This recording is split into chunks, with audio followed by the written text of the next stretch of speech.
देखो ये अच्छा है कि बुरा? जिनको तुम परम धनी मानकर, महर्षि मानकर, आचार्य मानकर, शंकराचार्य मानकर उनके चिपके हुए हो, उनके पास यथार्थ आध्यात्मिक मार्ग नहीं है। आपका जीवन नाश हो रहा है। दोस्तों आज होगा महाखुलासा।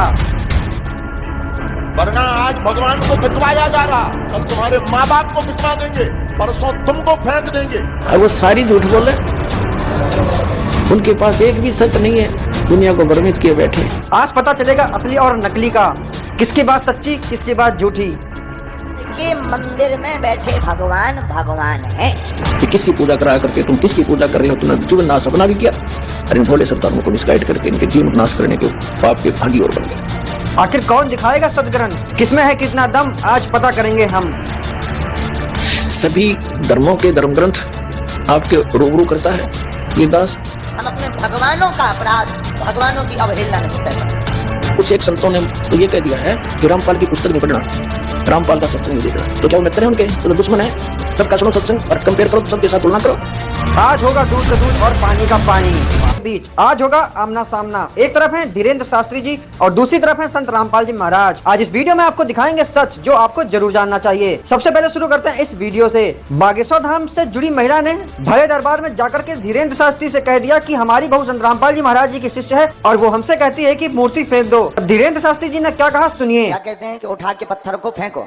देखो ये अच्छा है कि बुरा, बताओ आप लोग। सही है कि गलत?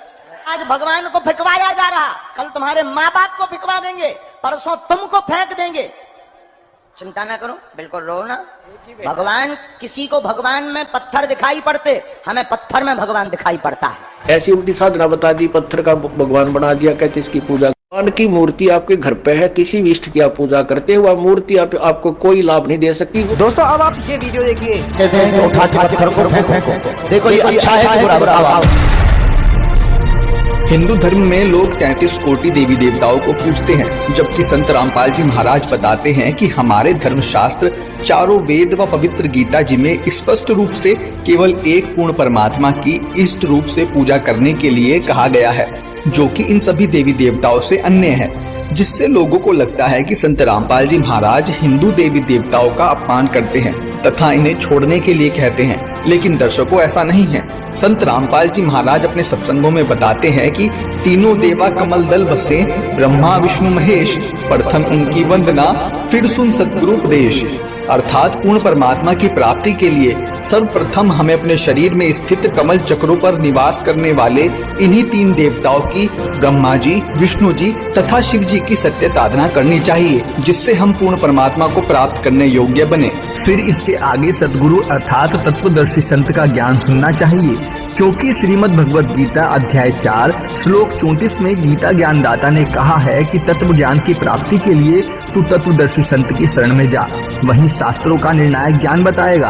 तथा गीता अध्याय 7 श्लोक नंबर 15 में कहा गया है कि माया के द्वारा जिनका ज्ञान हरा जा चुका है, ऐसे असुर स्वभाव को धारण किए हुए मनुष्यों में नीच दूषित कर्म करने वाले मूर्ख मुझको भी नहीं बचते। अर्थात ये तीनों गुणों रजगुण ब्रह्मा, सद्गुण विष्णु, तमोगुण शिव जी की साधना करते रहते हैं। वहीं गीता व चारों वेदों में पूर्ण परमात्मा की सद्भक्ति करने के लिए कहा गया है। साथ ही गीता ज्ञानदाता अपने से अन्य पूर्ण परमात्मा की शरण में जाने व उसकी भक्ति करने का संकेत गीता अध्याय 18 श्लोक 62 व अध्याय 17 श्लोक 23 में करता है। इससे यह स्पष्ट होता है कि संत रामपाल जी महाराज किसी देवी देवता का अपमान नहीं करते, बल्कि श्रीमद् भगवद गीता अनुसार सत्य ज्ञान मानव समाज को प्रदान करते हैं, जिससे मानव को जन्म मृत्यु के दुष्चक्र से सदा के लिए मुक्ति मिल सके। वरना आज भगवान को फिकवाया जा रहा। दर्शकों, संत रामपाल जी महाराज ने कभी भी मंदिरों की मूर्ति का अनादर करने के लिए नहीं कहा, बल्कि उनका कहना है कि किसी भी मूर्ति पूजा का प्रमाण सनातन धर्म ग्रंथों, चारों वेद या श्रीमद् भगवद गीता में नहीं है, जिससे मूर्ति पूजा एक शास्त्र विरुद्ध मनमाना आचरण है, जिसके विषय में गीता अध्याय 16 श्लोक 23 में कहा गया है कि शास्त्र विधि को त्याग कर जो व्यक्ति मनमाना आचरण करता है, उसे ना तो सुख, ना शांति और ना ही मोक्ष प्राप्त होता है। इस विषय में परमेश्वर कबीर जी कहते हैं, जो जो वस्तु दृष्टि में आई सोई सभी काल धर खाई, मूर्ति पूजा मुक्त न होई, नाहक जन्म अखारत खोई। दर्शकों, आज हम आपके सामने एक ऐसा प्रोग्राम लेकर आए हैं जिसमें हम संत रामपाल या फिर ये कहें कि अपने को जगत गुरु तत्वदर्शी बताने वाले संत रामपाल जी के बारे में ऐसे तथ्यों की पड़ताल करेंगे जिनको जानना आपके लिए बेहद जरूरी है। दर्शकों, अक्सर सोशल मीडिया पर संत रामपाल जी की वीडियोस वायरल होती हैं। आए दिन ट्विटर पर भी उनके और उनके द्वारा दिए गए ज्ञान को लेकर संत रामपाल जी सुर्खियों में रहते हैं। जहां संत रामपाल जी महाराज की वीडियो करोड़ों लोगों को पसंद आ रही है, वहीं कुछ लोग उनके द्वारा बताए जा रहे आध्यात्मिक ज्ञान पर कुछ सवाल भी उठा रहे हैं और दावा कर रहे हैं कि ये सब गलत है। तो कुछ ऐसी ही वायरल वीडियोस को लेकर किए जा रहे दावों की पड़ताल करेंगे और जानेंगे कि किसके दावे में कितनी सच्चाई है और कितना झूठ। पत्थर वल्टी फेंक दो, इन चक्करों में ना पड़ो, पूरी पूजा बांध दो, ये मूर्खता और धूर्तता है। सोशल मीडिया पर दावा किया जा रहा है कि संत रामपाल जी तीनों देवताओं की भक्ति करने को मना करते हैं। इस सनसनीखेज दावे को बार बार सोशल मीडिया पर फैलाया जा रहा है, लेकिन इस दावे में कितना सच है, देखिए हमारी एक खास पड़ताल। ब्रह्मा विष्णु महेश को हम छुड़वा सकते हैं? हम तो बालक हैं। तीनों देवा कमल दल बसे, ये ब्रह्मा विष्णु महेश, प्रथम इनकी वंदना फिर सुन सतगुरु उपदेश। जगत गुरु तत्वदर्शी संत रामपाल जी महाराज, श्री ब्रह्मा जी, श्री विष्णु जी तथा श्री शिव जी समेत 33 कोटि हिंदू देवी देवताओं की पूजा नहीं छुड़वाते, बल्कि गीता, वेद आदि धर्मशास्त्र अनुसार उनकी सत्य साधना बताते हैं तथा अपने अनुयायियों को इन्हीं देवताओं के मूल मंत्र प्रथम उपदेश में देते हैं, जिससे इन मंत्रों के प्रभाव के कारण ये प्रभु जितना लाभ दे सकते हैं वह एक सच्चे संत के साधक को देते हैं। फिकवाया जा रहा, कल तुम्हारे माँ बाप को फिकवा देंगे, परसों तुमको फेंक देंगे। बागेश्वर धाम के पंडित धीरेन्द्र शास्त्री का कहना है कि संत रामपाल जी महाराज इसी दिन माता पिता को छोड़ने के लिए कह देंगे। यह एकदम गलत व निराधार है, क्योंकि संत रामपाल जी महाराज अपने सत्संग प्रवचनों में मानवता, नैतिकता, सामाजिकता व आध्यात्मिक ज्ञान प्रदान करते हैं, जिसमें वे बच्चे, बड़े, बूढ़े, बुजुर्गों, महिलाओं सभी को आदर सम्मान देने की बात करते हैं तथा उनकी सेवा करने की शिक्षा देते हैं, और वे ऊंच नीच, नर नारी, जातीय व धार्मिक भेदभाव भी समाप्त कर रहे हैं। संत रामपाल जी महाराज कहते हैं, अगर आपके बेटे हैं, बेटी हैं, आपके भाई हैं, बहन हैं, माता पिता हैं, इनकी हमने सेवा करनी है। इनका जैसे भी हमारा इनको रोल है, इनके प्रति जो कर्तव्य है, वो हमने भगवान से डरकर उसको पूरा भी करना है, क्योंकि ये सभी परमात्मा के बच्चे हैं और यहाँ सभी दुखी हैं। अब जैसे माता पिता बूढ़े हो जाते हैं, असहाय हो जाते हैं, अब उनकी सेवा करना आपका परम कर्तव्य बना है, क्योंकि माता पिता जब बच्चा या बेटा या बेटी उत्पन्न होती है, बेटी उत्पन्न होती है, उसका तो उद्देश्य पता होता है ये तो पराई होनी है, उसको भी प्यार से पालता है अपने सीने से लगाकर, ऐसा नहीं, क्योंकि उसको ये मालूम है कि हमें भी कोई ऐसे पाल कर एक बेटी देगा, और उसका मुख्य उद्देश्य बेटे के ऊपर रहता है कि बेटा बड़ा होगा, पुत्रवधू आवेगी और हम बूढ़े हो जाएंगे, हमें हमारी सेवा करेंगे, हमें बैठों को खाना देंगे, उंगली पकड़ कर इधर उधर हमें ले जाया करेंगे। तो इस उद्देश्य से वो बच्चों की परवरिश करता है, इस उमंग से रात देखता ना दिन देखता। तो जब वो बूढ़े हो जाते हैं तो वो डिजर्व करते हैं आपसे वो सेवा, और आप वो कर नहीं पाते। क्यों नहीं कर पाते? क्योंकि आपको ये नहीं मालूम कि हम यहाँ भयंकर जाल में फंसे हुए हैं, और परमात्मा ने जो हमें यहाँ कर्तव्य दिया है उसको ना निभाकर भी हम दोषी बन रहे हैं, पाप के भागी बन रहे हैं, और काल तो हमसे पाप करवाता रहता है ताकि ये मेरे जाल में फंसे रहें। तो हमने परमात्मा के विधान से परिचित होकर इन सब नातों का जो भी आपकी भूमिका है, जो भी आपका रोल दिया है, उसको निभाना है। इससे यह स्पष्ट है कि बागेश्वर धाम के पीठाधीश्वर पंडित धीरेन्द्र कृष्ण शास्त्री को संत रामपाल जी महाराज द्वारा दिए जा रहे सत्य आध्यात्मिक ज्ञान नहीं है, और ना ही उन्होंने संत रामपाल जी महाराज के सत्संगों को सुना है, और ना ही उन्हें पवित्र श्रीमद् भगवद गीता का ज्ञान है। अन्यथा वे संत रामपाल जी महाराज पर निराधार आरोप नहीं लगाते, बल्कि आज पूरे समाज में संत रामपाल जी महाराज जी ही एकमात्र पूर्ण संत हैं, जो सत्य आध्यात्मिक ज्ञान पूरे विश्व को प्रदान कर रहे हैं और सनातन धर्म का प्रचार प्रसार कर रहे हैं। अब आपको सुनाते हैं संत रामपाल जी महाराज जी के कुछ सत्संग। तुलसीदास आपको बता रहा था, अब परमात्मा गरीबदास साहिब जी की आत्मा को लेकर सचखंड में गए, वहां जाकर क्या देखा कि अन्य रूप में परमात्मा एक सिंहासन के ऊपर बैठे हैं और सुंदर शरीर है, एक रोमकूप में करोड़ सूर्य करोड़ चंद्रमा मिला दे इतनी रोशनी है परमात्मा की, मनुष्य दृश्य है, निराकार है। अब प्रसंग यहां से चला था कि ये राधा स्वामी पंथ, जय गुरुदेव पंथ, सच्चा सौदा सिरसा वाले का पंथ, या और भी किससे तो बात कर लो, सब ये कहते हैं परमात्मा निराकार है। चाहे कोई राम कृष्ण का पुजारी है और विष्णु जी की मूर्ति रखे, हम भी ऐसे ही करते थे, फिर पूछते थे कि भगवान कैसा है, ये परमात्मा तो निराकार है, वो तो दिखाई थोड़ा देता है, उसका तो प्रकाश प्रकाश दिखता है। फिर श्री विष्णु जी की मूर्ति किस लिए रखी जब भगवान निराकार है? तो विष्णु जी क्या है? तो हमारा ज्ञान कोई आधारित नहीं था, हमारा जो ज्ञान है ये विचलित था, निराधार था। अब जैसे गीता जी अध्याय नंबर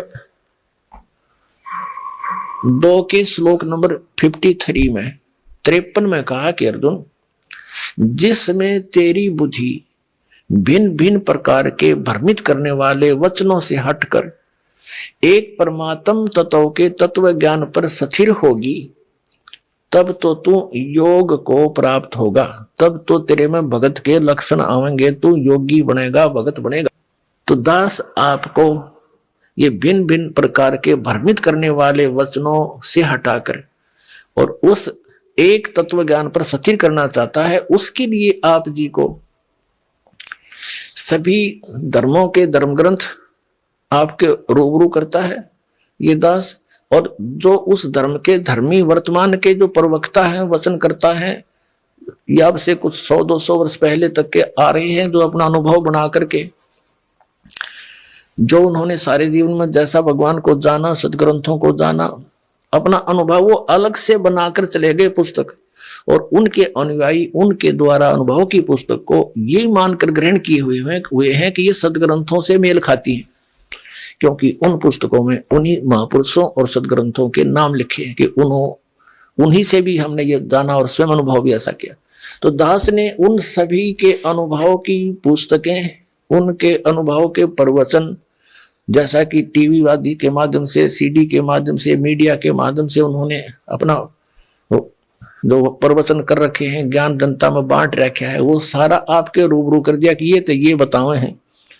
और दास ने ऐसा अनुभव किया है और जो वेदों से मेल खाता है, और सभी महापुरुषों को जिनको परमात्मा मिले उन्होंने जो बताया वो भी दास का मेल खाता, इनका नहीं खाता। तो इससे उनको रिजेक्ट कर दो, तो उस गलत अनुभव को, गलत ज्ञान को, शास्त्र विरुद्ध ज्ञान को त्याग के और शास्त्र विरुद्ध साधना को त्याग कर शास्त्र अनुकूल साधना ग्रहण करो। ये सारा कुछ प्रयत्न करके निष्कर्ष यही निकालता है दास कि आप उन सभी को त्याग कर, जो आपकी दिशा ठीक नहीं थी, वो शास्त्र ठीक नहीं थे, उनके अनुभव ठीक नहीं थे, वो संत अनुभवहीन थे, उनको परमात्मा प्राप्ति हुई नहीं, जिनको तुम परम धनी मानकर, महर्षि मानकर, आचार्य मानकर, शंकराचार्य मानकर उनके चिपके हुए हो, उनके पास यथार्थ आध्यात्मिक मार्ग नहीं है, आपका जीवन नाश हो रहा है। और ये प्रमाण प्रूफ देख लो।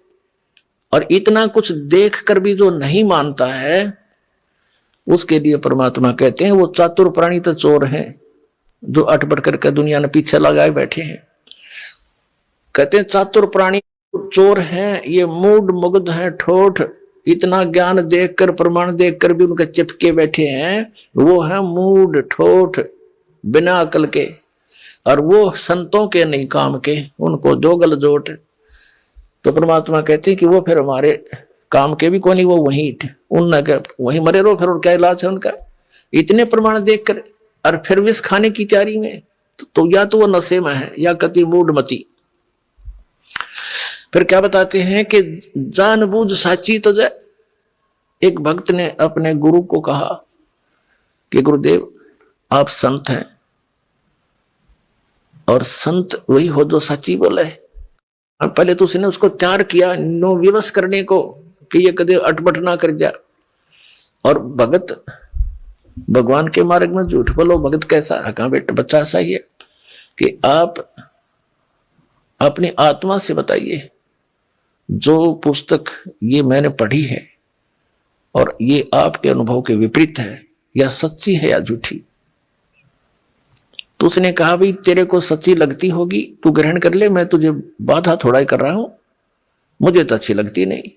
तो उनको कहते हैं जानबूझ साची तजय और करे झूठते ने ताकि संगत है प्रभु स्वप्न में बना दे। इसे दुष्ट के दर्शन भी नहीं करे, सपने में भी जानबूझ कर। किस लिए? सिर्फ अपनी वो मेहनता ही ना छूटे, और कलगदा बनेगा वह मेहनता ही वहां छूटेगी, फिर मारा कड़ में लठ कुमार डायमंड का बोरा कमर पर होगा। तो हमने जो भी संत महंत आचार्य ऋषि महर्षि शंकराचार्य संत हैं, ये सभी परमात्मा के लिए ही निकले हैं। अभी तक तो चलो जैसा भी हम धोखे में थे, संत भी थे और भगत भी थे। अब इस दास ने कति क्लियर कर दिया। अब इन संत महंतों ने या तो ये बताना चाहिए कि रामपाल झूठ बोल रहा है, एक पॉइंट गलत सिद्ध कर दो मेरा, और नहीं तो अपना कल्याण कराओ। आओ, मान बढ़ाई क्या है?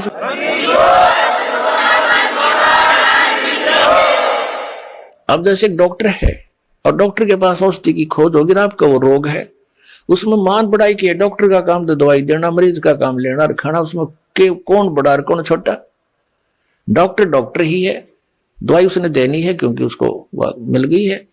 तो दास के पास इस जन्म मरण के दीर्घ रोग को नाश करने की वो यथार्थ औषधि, यथार्थ मंत्र हैं, जो आज तक ना ब्रह्मा जी को प्राप्त हुए, ना विष्णु जी को, ना शिव जी को, वो दास के पास उपलब्ध।